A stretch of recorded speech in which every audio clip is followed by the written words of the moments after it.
Assalamualaikum warahmatullahi wabarakatuh. Halo adik-adik hebat, siswa-siswi tingkatan SMA se-Sulawesi Selatan. Gimana nih kabarnya hari ini? Semoga adik-adik semua dalam keadaan sehat ya. Terima kasih juga kami ucapkan kepada Bapak Ibu Guru pendamping di sekolah yang senantiasa selalu tulus dan ikhlas dalam mengajari adik-adik hebat kita di sekolah. Semoga Bapak dan Ibu selalu diberikan kesehatan yang berlimpah. Baik, masih di program yang sama, program andalan kita bersama Kak Rifa di sini di program Smart School, Generasi Smart Berkarakter Cerdas Ki.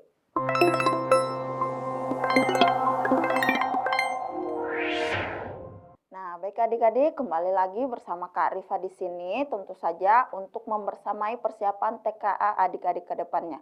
Jadi sekarang TKA sudah semakin dekat ya, berarti kita harus persiapannya makin ditingkatkan lagi. Oke, di sini Kak Rifa akan membersamai adik-adik untuk persiapan TKA khususnya mata pelajaran pilihan yaitu biologi ya tentu saja.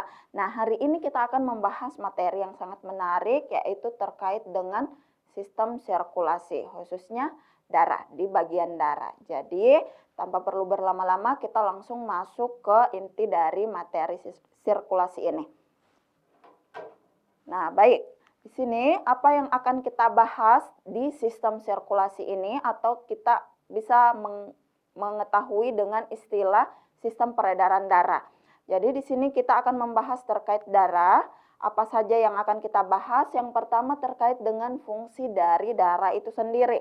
Kemudian yang kedua kita akan melihat komponen utama dari sistem peredaran darah atau komponen penyusun dari darah itu sendiri. Kemudian yang ketiga di sini kita akan membahas bagaimana mekanisme dari pembekuan darah. Oke, langsung saja kita masuk. Nah, ini terkait dengan darah, kita akan berbicara sistem peredaran darah. Jadi adik-adik, pengetahuan di awal untuk sistem peredaran darah di sini akan terlibat 3 komponen utama yang berperan. Yang pertama ada darah, kemudian yang kedua ada jantung, dan yang ketiga ada pembuluh darah. Nah, di awal ini kakak akan bahas terkait dengan darah dulu ya. Nah, di sini sistem peredaran darah ini merupakan sistem transportasi. Jadi transportasi berarti ibaratnya sebuah kendaraan ya, kendaraan yang mengedarkan atau mendistribusikan sesuatu. Nah, di sini sistem peredaran darah ini adalah transportasi biologis nih, yang menjaga kelangsungan hidup dari organisme dengan cara mengedarkan zat-zat tertentu. Nah, apa zat-zat itu? Ini bisa berupa oksigen, bisa berupa nutrisi, bisa berupa hormon, maupun zat lainnya yang dibutuhkan oleh tubuh kita. Nah, diedarkan ke seluruh tubuh, kemudian ini juga, darah ini juga berfungsi untuk mengangkut zat-zat sisa metabolisme atau sisa reaksi kimia menuju organ ekskresi sebagai organ pengeluaran. Nah, karena di sini di awal kakak sudah bilang bahwa kita akan membahas terkait darah, jadi apa sih darah itu? Kita kenali dulu nih, darah ini yang mana? Walaupun pasti adik-adik sudah tahu ya darah itu yang mana. Jadi darah ini merupakan cairan vital yang berfungsi untuk membawa zat-zat tadi, bisa berupa oksigen, nutrisi, hormon maupun zat lainnya. Jadi dia berupa cairan di dalam tubuh kita sebagai transportasi atau ibaratnya sebagai kurir nih yang berjalan. Nah, itu tadi. Kemudian kita lihat fungsi utama dari darah ini atau dari cairan kental ini, cairan vital ini. Nah, fungsi utamanya di sini kita bisa melihat yang pertama, fungsi darah yang utama adalah menyalurkan oksigen. Menyalurkan oksigen dari paru-paru. Kenapa dari paru-paru? Ini melibatkan sistem pernafasan kita nih. Kita kan menghirup yang namanya oksigen dan mengeluarkan karbon dioksida. Nah, dari masuknya oksigen ke paru-paru, ini siapa yang membawa ke seluruh tubuh? Inilah fungsinya darah sebagai kurir ya. Nah, membawa dari paru-paru ke jaringan tubuh, ke seluruh jaringan tubuh. Nah, selain membawa oksigen, darah ini juga berfungsi untuk mengangkut karbon dioksida. Jadi hasil pertukaran karbon dioksida ini diangkut juga oleh darah. Kemudian selain karbon dioksida, ini juga mengangkut sisa metabolisme untuk dikeluarkan sebagai produk ekskresi atau zat ekskresi. Nah, seperti itu. Kemudian yang ketiga, ini berfungsi untuk mendistribusikan. Karena dia tadi sebagai transportasi ya, berarti mendistribusikan berupa nutrisi. Nah, nutrisi juga salah satu yang dibawa oleh darah dari hasil pencernaan ke sel tubuh. Jadi pada saat kita konsumsi sesuatu atau kita makan, minum, dan sebagainya, itu nutrisinya akan dibawa oleh darah ke seluruh sel tubuh. Kemudian fungsi selanjutnya mengedarkan hormon sebagai pengatur aktivitas fisiologis. Jadi kalau hormon itu karena dia tidak mempunyai saluran, jadi hormon ini juga ikut dibawa oleh darah. Nah, ini berfungsi sebagai pengatur aktivitas fisiologis tubuh kita. Jadi hormon itu juga sangat penting di dalam tubuh kita. Kemudian fungsi lainnya dia menjaga homeostasis. Nah, homeostasis itu keseimbangan yang ada di dalam tubuh. Keseimbangan suhu dan pH dari darah. Jadi harus seimbang ya kondisinya. Kemudian yang terakhir fungsinya itu melindungi tubuh melalui komponen imun di dalam darah. Jadi komponen imun di dalam darah artinya imun ini sebagai sistem pertahanan tubuh. Jadi melindungi komponennya imun, melindungi komponen dari sistem pertahanan tubuh yang ada di dalam darah. Nah, itu fungsi utama dari darah. Kita sudah bisa melihat fungsinya, kita sudah mengetahui fungsinya. Sekarang kita melihat komponen apa saja sih yang menyusun dari sebuah darah itu atau dari cairan vital tersebut.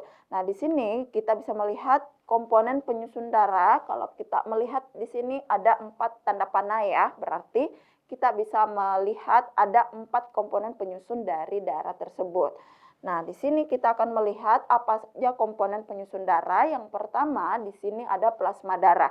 Nah, kalau kita melihat posisi seperti ini biasanya dilakukan di laboratorium ya, pada saat proses sentrifugasi dari darah, ini akan membentuk 4 lapisan yang seperti ini. 3 lapisan seperti ini, tapi terdapat 4 komponen ya. Di sini lapisan tipis ini nantinya dia terbagi menjadi 2. Nah, di sini yang pertama ada plasma darah. Plasma darah ini adalah komponen yang menyusun paling banyak. Di sini kisarannya sampai 55%. Jadi ini yang mengisi posisi komponen darah. Yang pertama plasma darah. Kemudian yang kedua di sini yang berwarna merah ini, di sini kita bisa melihat ini adalah ciri khas dari eritrosit atau sel darah merah. Kemudian ada leukosit atau sel darah putih. Di sini terbagi sekitar 1% bersama dengan si keping darahnya. Jadi ada 1% yang terbagi keping darah dan juga leukosit. Sedangkan untuk eritrosit ini sekitar 45% yang menyusun darah tersebut. Nah, karena fungsinya ya berdasarkan fungsinya yang juga sangat berperan penting. Nah, seperti itu bagian-bagian atau komponen penyusun dari darah. Nah, kalau kita melihat visualisasinya, komponen-komponen darah ini, jadi ini akan melibatkan yang namanya pembuluh darah. Makanya di awal kenapa sistem peredaran darah itu mempunyai 3 komponen utama, ada darah, jantung, maupun pembuluh darah. Nah, pembuluh darah inilah yang nantinya di dalam pembuluh darah ini darah akan mengalir atau menjadi transportasi ke seluruh tubuh. Nah, disinilah terdapat komponen-komponen darah tadi, mulai dari sel darah putih, ada plasma darah, ada trombosit, dan juga ada sel darah merah yang mengedarkan zat-zat nantinya yang dibutuhkan oleh tubuh. Nah, seperti ini kira-kira posisinya di dalam pembuluh darah ya. Nah, selanjutnya kita akan melihat dari komponen-komponen tersebut bagaimana cirinya dan apa sih fungsi dari komponen-komponen penyusun darah tersebut. Yang pertama di sini kita bisa melihat plasma darah. Plasma darah ini merupakan cairan berwarna kuning, tadi kita sudah lihat ya visualisasinya, kuning pucat yang penyusunnya itu mengandung 90-92% air. Jadi kebanyakan penyusunnya air ya. Sisanya itu terdiri dari protein plasma. Ada protein plasma, kemudian ada zat yang terlarut dan ada yang berupa gas nantinya yang dibawa.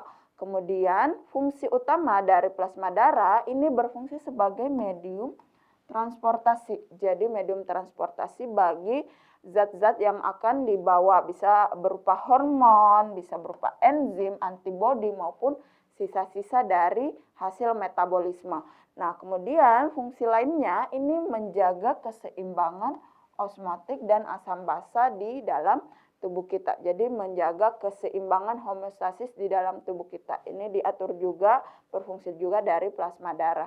Kemudian menjadi cadangan protein yang penting bagi pertahanan tubuh maupun pembekuan darah. Jadi protein itu kan sangat dibutuhkan dalam proses pertahanan tubuh maupun dalam pembekuan darah pada saat terjadi luka. Nah, plasma darah ini bisa menjadi cadangan protein dari kedua proses tersebut. Nah, seperti itu fungsi dari plasma darah. Nah, kita lihat komponen selanjutnya itu ada, nah kalau sudah berwarna merah ini berarti ada eritrosit, ada sel darah merah ya. Jadi ciri utama dari sel darah merah atau eritrosit ini yang memiliki jumlah yang paling banyak. Ya, jadi paling banyak jumlahnya itu berkisar antara 4,5 sampai 5,5 juta per milimeter kubiknya darah ya. Jadi sangat banyak. Nah, cirinya untuk eritrosit ini berbentuk bikonkav. Jadi cekungnya berada di kedua sisi.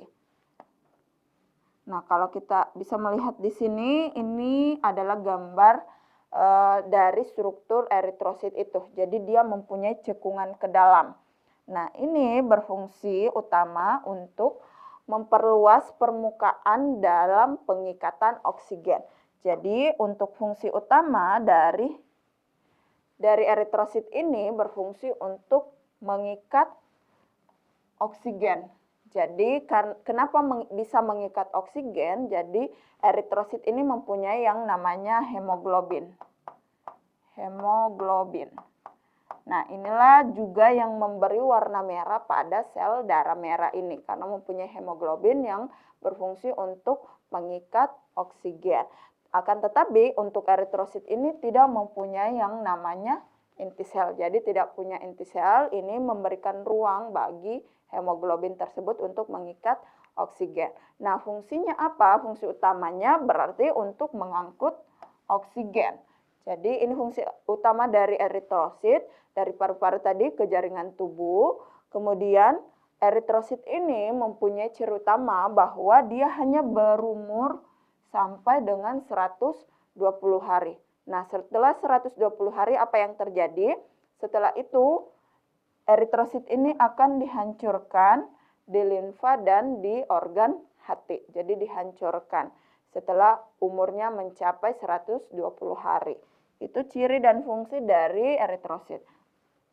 Kemudian kita lanjut ke komponen selanjutnya, komponen darah yaitu leukosit atau sel darah putih. Nah, sel darah putih ini merupakan komponen penting atau utamanya di dalam sistem imun tubuh atau sistem pertahanan tubuh. Karena tadi kan kita bisa melihat fungsinya untuk membuat antibodi pertahanan tubuh, sistem pertahanan tubuh. Nah, jumlahnya itu ada sekitar 5.000 sampai 10.000 per milimeter kubik darah. Jadi walaupun ini jumlahnya jauh lebih sedikit dibandingkan dengan eritrosit, ini juga mempunyai fungsi yang sangat penting karena menjaga sistem tubuh kita, sistem pertahanan tubuh kita. Nah, untuk leukosit ini merupakan satu-satunya komponen darah yang mempunyai inti sel. Jadi satu-satunya saja ya. Tapi dia tidak mempunyai yang namanya hemoglobin sehingga ini tidak memberikan warna pada leukosit ini. Jadi dia tidak berwarna karena tidak punya hemoglobin, berbeda dengan eritrosit tadi ya yang berwarna merah.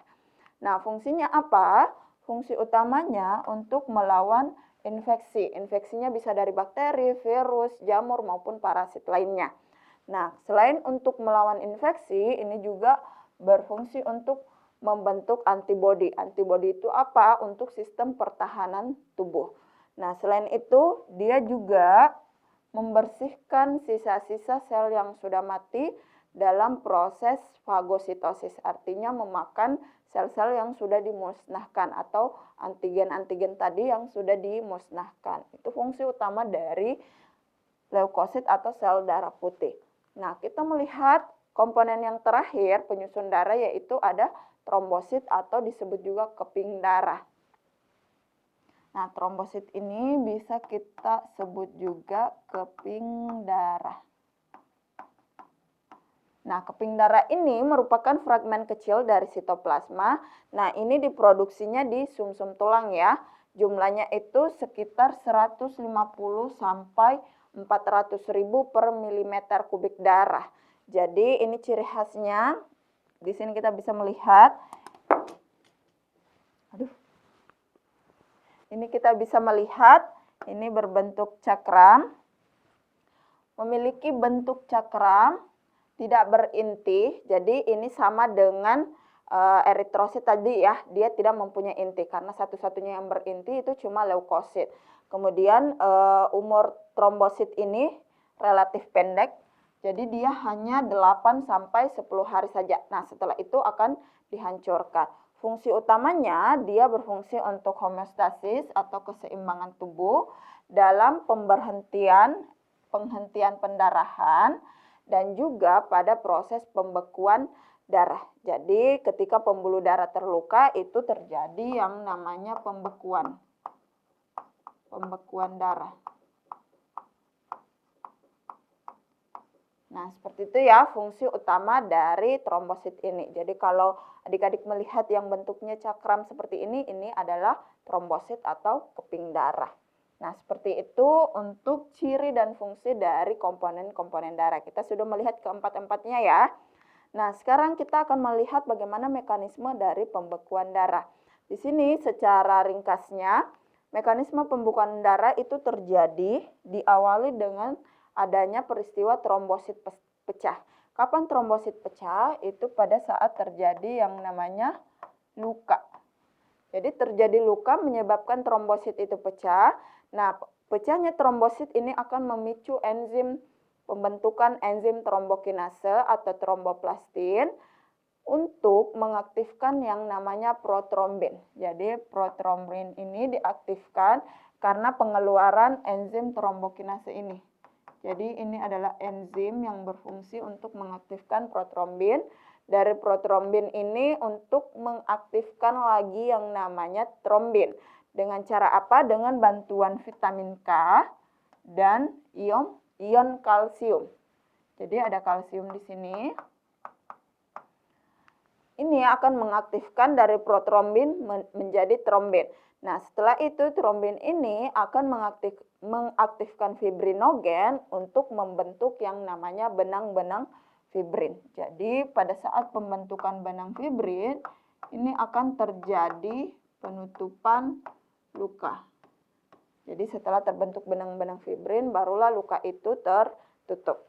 Nah, sudah ditangani dengan baik ya. Seperti itu untuk proses ringkasnya. Jadi dari trombosit pecah mengeluarkan enzim trombokinase menjadi protrombin, diubah menjadi trombin dengan bantuan vitamin K dan Ca2+ atau kalsium, mengaktifkan fibrinogen dan diubah menjadi benang-benang fibrin.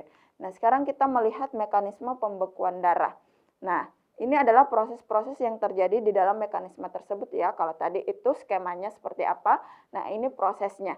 Yang pertama ada vasokonstriksi. Jadi vasokonstriksi ini terjadi pada saat pembuluh darah ini mengalami luka atau terluka. Jadi ini menyebabkan otot polos di dinding pembuluh itu berkontraksi.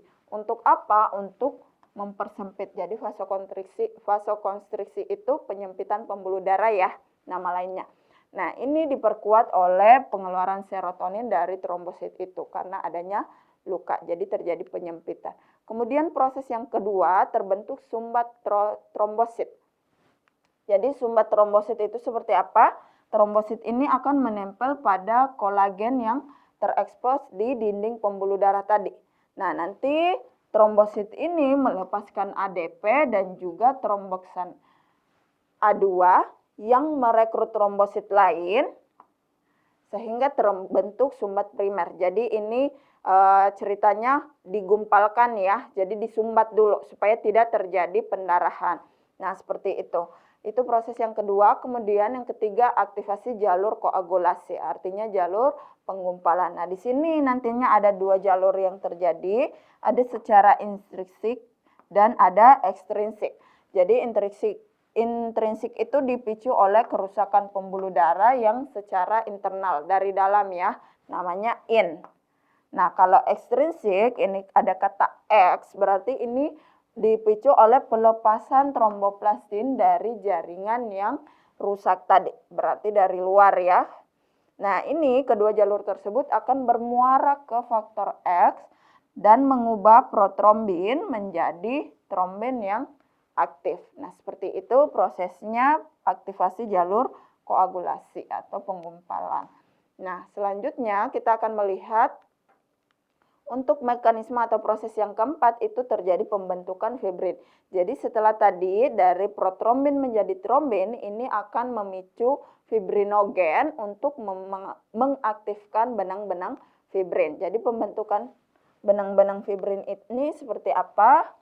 Fibrinogen ini atau protein plasma menjadi benang fibrin. Nah, benang fibrin inilah yang membentuk jaringan yang nantinya menangkap eritrosit dan trombosit. Sehingga ini membentuk sumbat yang kuat dan disebut trombosis.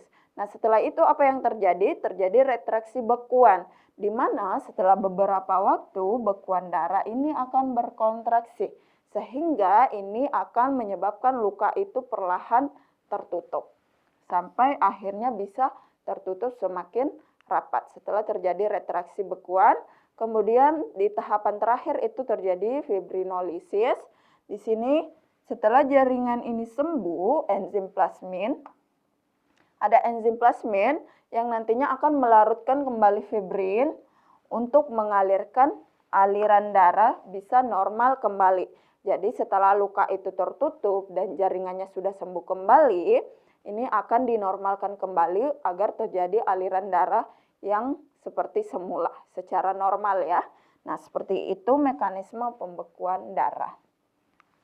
Nah, baik, kalau sudah tertutup nanti lukanya berarti sudah sembuh. Nah, itulah tadi terkait dengan darah dari fungsi, komponen, dan mekanisme pembekuan darah. Nah, sekarang kita akan latihan contoh soal nih. Di contoh soal pertama, di sini ada soal seorang pasien mengalami gangguan genetik yang menyebabkan kerusakan pada struktur protrombin.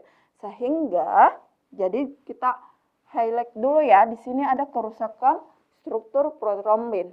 Sehingga protein ini tidak dapat diaktifkan oleh kompleks trombokinase. Jadi ini enzimnya tadi ya. Berarti ini akan membicarakan tentang mekanisme pembekuan darah. Nah, pertanyaannya dampak langsung yang akan terjadi pada mekanisme penyembuhan luka pasien tersebut. Apa dampak langsungnya? Kita lihat opsinya. Di opsi A, di sini pembuluh darah gagal menyempit karena terjadi luka. Gagal terjadi vasokonstriksi. Nah, tadi di awal kita sudah membahas pada saat terjadi luka, proses yang awal terjadi adalah vasokonstriksi atau penyempitan pembuluh darah. Berarti ini tidak tepat ya. Nah, kita melihat opsi yang B. Trombosit tidak dapat melekat pada dinding pembuluh darah yang rusak. Nah, justru trombosit inilah akan melekat pada pembuluh darah pada saat terjadinya kerusakan atau terjadinya luka tadi. Jadi ini adalah tahapan awal sebelum nanti terjadi proses pembekuan darah. Berarti ini juga tidak tepat. Nah, sumbat yang C, sumbat trombosit tetap terbentuk, tetapi benang-benang fibrin gagal disintesis.